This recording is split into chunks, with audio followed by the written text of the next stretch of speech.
Good morning, good afternoon, good evening, ladies and gentlemen. Welcome to Two Crazy Guys, One Crazy Crypto World Daily Update for Thursday, July 25, 2019. Good morning, Mr. Bosel. How are you up there in sunny downtown Queensland? Not too bad, mate. Not too bad. How about yourself? I'm not bad at all, thank you. I am not bad at all. It's sitting down here. It's a nice crisp morning here in sunny, well, not quite so sunny yet, Canberra. And as you can tell from my voice, my croaky throat is almost gone. Almost. It's still Almost. there. But if occasionally I do have to clear it, ladies and gentlemen, I do apologise in advance because it's just one of those things where my throat goes, "Ugh." Yeah, and I think you passed it on to me, you bugger. I know, right through the microphone. I've got those little bits and bytes to actually convert across the bugs and fly through that microphone and get up there to the live feed. It's true. Yeah, I don't know how we solve that problem, but there's. Oh, hang on. I've got. Speaking of problems, Oh, we have technology problems in Queensland, ladies and gentlemen. So I will my just no, my live stream saying an error has occurred. Please try again. Ah, there you go. Well, we're live on Facebook today. So while Stacey Yeah. fixes that, I'll just begin to give you a little bit of an update. How's that go? How's that work, Stacey? Mate, you may go for your life. Right. As you can see from the chart in front of me that Stacey has so graciously put up there because he's sharing his screen, Bitcoin is currently sitting at $9,689.56, which means in the last 1 hour, it hasn't gone down anywhere, but in the last 24 hours, it's gone down 4.4%. However, the good news is that we're still in a gain for 7 days, a massive 1.4%. Now, while some of you out there might actually think 1.4%, that's nothing, ladies and gents, that's about 6 months in a bank. So 24 hours, hey, we're doing okay. But as also, as you can see there from the chart that's up there, and if you have a look over on the right-hand side, the last 7 days, there is still a fair bit of red. And that red continues down. Even Tether has gone red, but it's still sitting at $1, so it's never going to fluctuate very much. You know, we all know how that is. But anyway, that's all right. But the one there that has had some gains in the last week is still looking pretty is Bitcoin SV. And didn't they have a fork last night, Stace? It did indeed.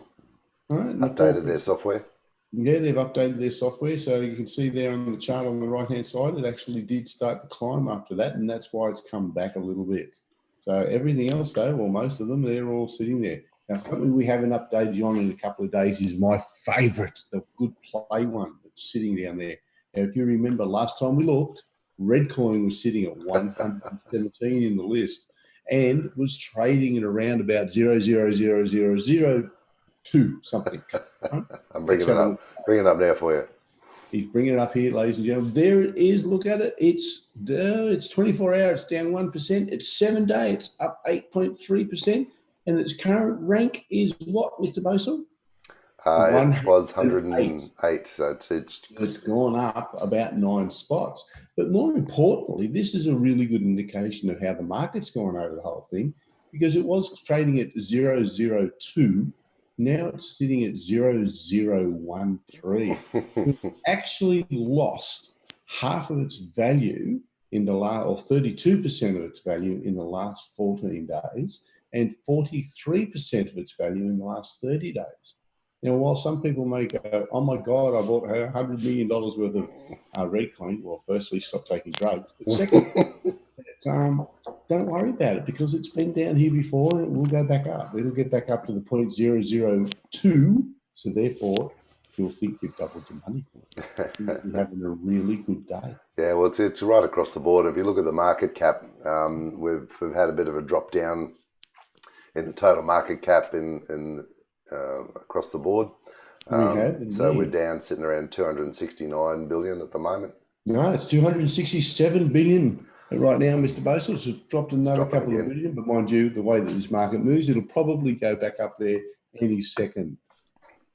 So yeah, look, it's we're still having a bit of a pullback, but that's all right. If you talk to most of the technical analysts out there and the ones that really know their stuff in this regard, they're all saying that after the big run up we had earlier in the year, this pullback is healthy. And in fact, if we look at our last major bull run, through 2017, we had, I think, at least three, maybe four pullbacks that were between 30 to 40%. That's right. And we still ran up to 20,000 in a matter of months.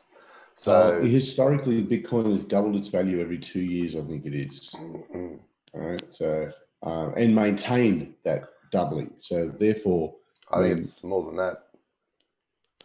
Excuse me for a second. Let's go to mute. Yeah. So I think year on year, Bitcoin's achieved massive growth, multiple thousands of percents year on year. It's always done extremely well. And if you do look at it over a long-term scale, then, and in fact, if I go back to the chart here, and I can go back to a weekly chart and zoom this one right back.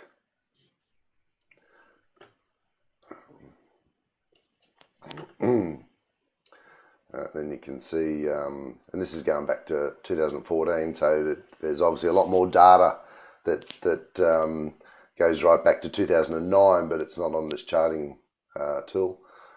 And so if you look at it over the long term, we're still gradually going up. We've got these peaks and troughs, but it's still going up. That's it. And I can tell you that one of the forecasters, right, that sitting out there, one of the people, there's an organisation out there. What's their name again, Mr. Boswell? Pantera Capital. Now, they are a crypto investment firm, so therefore they are a little bit sort of in the, we believe in crypto world, right? Because that's what they base their whole business on.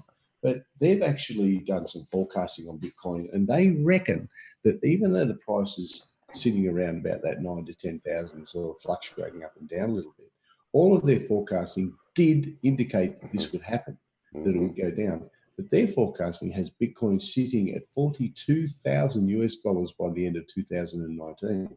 It would be very interesting to see if they're correct, because that same forecasting also says that by the end of 2021, that Bitcoin will have a value of approximately $356,000. Yep, and there's numerous other analysts and commentators that have thrown their weight behind really high numbers for Bitcoin. One of the biggest is John McAfee, who famously, and anyone who's in the industry will know this. He's gone underground, hasn't he? Yeah, he has gone underground. We don't know what's happening there, but he famously first came out and said that he put out a tweet that he predicted that Bitcoin would hit 500,000 by the end of 2020. But he used a model that was saying that it would be 5,000 by the end of 2017, which of course we know it actually went up and hit 20,000. And so he adjusted his model, and he now predicts that Bitcoin will be $1 million by the end of 2020. And he said he will eat his dick if he's wrong.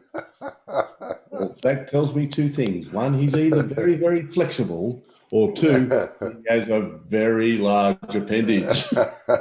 Otherwise, he better have a sharp knife or Lorena Bobbitt.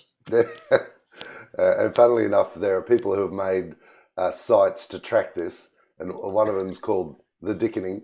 Time to tell the Dickening.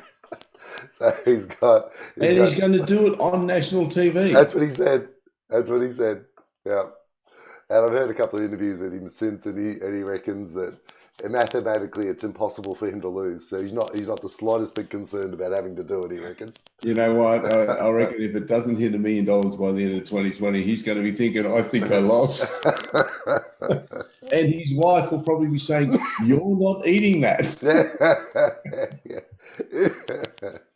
Yeah, so, but apparently, just talking before about him, he's still missing. And for those that don't know, he's a fascinating character. He's the one that invented the McAfee virus software back in the day. Sold that for a nice tidy sum. He's been an advocate for cryptocurrencies, and is a massive libertarian, and has been very critical of the US government. And so, needless to say, the US government haven't been very happy with him, and have been trying to had been trying to get him, and he basically told the was it the IRS, the American tax like our ATO here in Australia, but he basically told them to go get stuffed. He's not paying them in taxes. It's unconstitutional, and I refuse to do it. Yeah. So he's basically on the run from the US in his big boat, and he goes around island to island and living life. But there is a report that they reckon that at the last, wherever he was last, that the CIA were trying to collect him, and then all of a sudden he's gone quiet. No one's heard from him, so not really sure what's going on. But it's a fascinating story. There's and in fact there's some really good. I think there's a Netflix documentary about him or something that I've been meaning to see, and I haven't seen it yet. So wow, yes. So more news. It's absolutely crazy, isn't it? It is. All right. Okay, look at this one, ladies and gentlemen. I like this one. And I like it for a bit of a strange reason. A couple of years ago, everyone got into crypto and they're saying, you can't even track it. We can do this. And of course, all the laddies out there went, oh, this will be a very good way to launder money. Now, we had that discussion and on how little is actually being laundered through cryptocurrency. But this, by the German government, is a good move.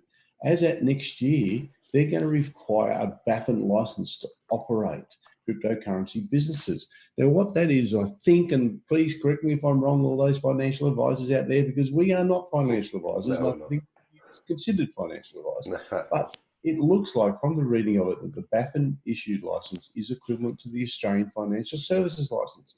So therefore, they will have to be trained and keep up their training and everything else to deal in cryptocurrencies. It is a good thing. It legitimizes crypto even further than what it already is, and it brings it into the mainstream. Because if they're licensing it, that's another indication that this government, the German one, does not believe it's going away. And historically, that's not a bad government. Yeah, granted, they've had a couple of times in their history where the government sort of did go a little bit off the rails, like in the 40s and all of that. But overall, they've come back pretty well and done pretty well economically. So I think that's a very interesting story, and one that I'd say, yay, go for it, Germany. Yeah, absolutely. And in line with that, BaFin recently approved Ethereum-based real estate bond for security assurance. Yeah. So they seem to be being proactive. And look, this is what many in the industry have been calling for. It's like, you know, if governments are concerned about it, then tell us what the regulations are, right? But make it usable, make it realistic, and understand that the technology is new. So, but look, this is not a new scenario, right? I mean, governments always struggle with new technologies and how to deal with them, you know. So. Yeah, absolutely, they do. And another interesting one, Mr. Boson, would you bring up the Norwegian Air one? There we go. Look at this. Now, for those that don't actually know me, I'm a little bit of an aeroplane buff, and just to give you an idea of how much of an just a little one. Yeah, as you can see from this thing, I wear glasses because without my glasses, nothing is clear, everything is blurred. But spotting aeroplanes is something I've always been able to do. And one day here in Canberra, Stacey will remember this. She doesn't know I'm telling this story. Oh, great. We were there, and there was this plane flying over a suburb called Gungahlin, or to the north of Gungahlin. Up, and I went, oh, that's a Boeing 717. Now, you can see this tiny little thing in the sky. Stacey's looking at it going, what? How the hell can you tell that from here, dude? You don't know that. Yeah, you don't know that. And I went, yeah, I do. It's a Boeing 717. And he went, how do you know that? I said, look at the shape of the plane. Look at the shape of the tail. You could just make out that it was a high-wing tail. And he's like, you can't tell that. So we brought up the app and we had a look at one of the sky radars and whatever. Yeah. And sure enough, there it was. It was Boeing 717 just taken off out of Canberra, heading to sunny Queensland.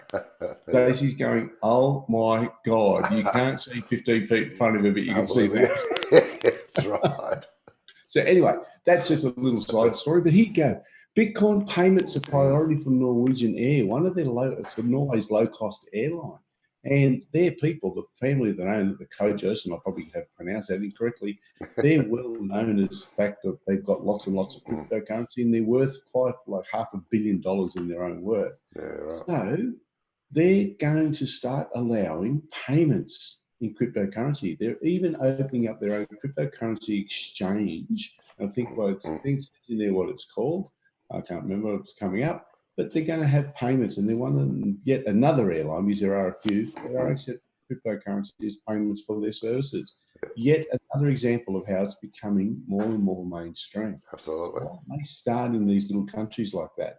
And when I say little countries like that, I mean, the way it is a little bit chilly at times, but they've got way better internet than us, so they're not doing too bad. So does 64 other countries, dude. Yeah, I know. But it just gives a little bit more. So piece by piece by piece, this entire puzzle is falling into place. Indeed. And all the people out there, they can say it as much as they want, but it will happen. Right. And last one for me, Mr. Basel, the 2% of Americans. 2% of Americans trust Facebook's Libra. This is a face palm moment. It's like, kidding me? It's like, wow, who would trust Facebook 2%. over Bitcoin? Are you kidding me? I know. Now, considering America's got roughly 300 odd million people, or 280 million people, so 10% is 28 million, so 1% is 2.8 million. So that means 5.5 million people in America actually trust Facebook. I think that's the news story, that they found 5.5 million people in one country who trust Facebook. But they could reverse this and make it a positive story. Well, they could, but I think it's more of a case of, I reckon those people actually don't really know what Bitcoin is, and thus that they know Facebook. And that's very true. That's how they've responded. 40% of people who answered the survey, they trust Libra less than Bitcoin. Well, that should also be reversed. It should be 60% of people are sensible. Well, you'd like to think so, wouldn't you? But absolutely. Yeah. But hey, you also got to remember, this is the country that voted in Trump. Yeah, I know, and like. Sorry to our American listeners, but come on, guys. They're only a year and a bit away, dude, and who knows what's going to happen that next one. If he gets in again now, I'm just going to cancel my passport. But I was at least heartened by the fact that 77% of Americans don't trust Facebook with their personal data. So, no, but what it doesn't tell you is, of that 77%, 98.9% still give it to them. Yeah, exactly. Yeah. So, yeah, that was interesting. And while on the theme of Facebook, it's really interesting that Facebook made all this, when they made their announcements about Libra, and they're going to be doing it or their head office is going to be based in Switzerland. And they made all these noises about following regulation there and everything. And since then, the Swiss regulators have been basically putting up their hands saying, well, hello, come talk to us. We want to know what's going on. And the Swiss regulators have said that it's lagging in its response for requests for more liaison. It's a very diplomatic way of saying they're not fucking talking to us. They're not giving us the information we've asked for. What's going on? Someone ring Zuckerberg. Yeah. So apparently the Swiss Federal Data Protection and Information Commissioner has sent a letter to the Libra Association on July 17, but has yet not received any response. Well, the only thing surprises me about that is that they think that's actually newsworthy. That should just be, it's another day in Facebook world. Well, this is right. This is exactly right. So, yes. All right, mate. All right. I think that was probably about all we really wanted to. It is. It's a fairly short one today because, as you can tell, ladies and gentlemen, I've done most of the talking because Mr. Bosel, he's sitting up there in sunny downtown Queensland. He's got that croaky throat that I managed to turn into bits and bytes and send through the microphone to him. Yes, I don't know how you managed to do that, did you, bugger? Mate, I'm a genius on my bum. I'd say on my legs, but I'm sitting down.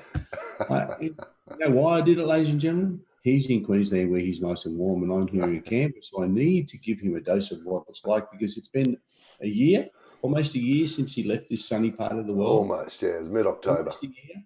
And whilst we never tell him, we actually do miss him down here. So he might come back if he finds out Queensland gets bugs too. I'll visit. That's as much as I'll promise. Right. So thank you very much for joining us today. This is Two Crazy Guys in One Crazy Crypto World with your July, what date is it, Mr. Bozel? July 25th update. 25th update, don't forget, 2019. And we'll even get the date right now. Posts up there on Facebook and hopefully. YouTube land. And So don't forget to join us on Patreon. Come and join in the fun. Join us on Patreon. And all the links to anything we've talked about will be in the show notes. And we'll put them up there today. So until then, ladies and gentlemen, we'll see you tomorrow morning, or we'll chat to you tomorrow morning, and have a great day. Bye. Thanks, everyone.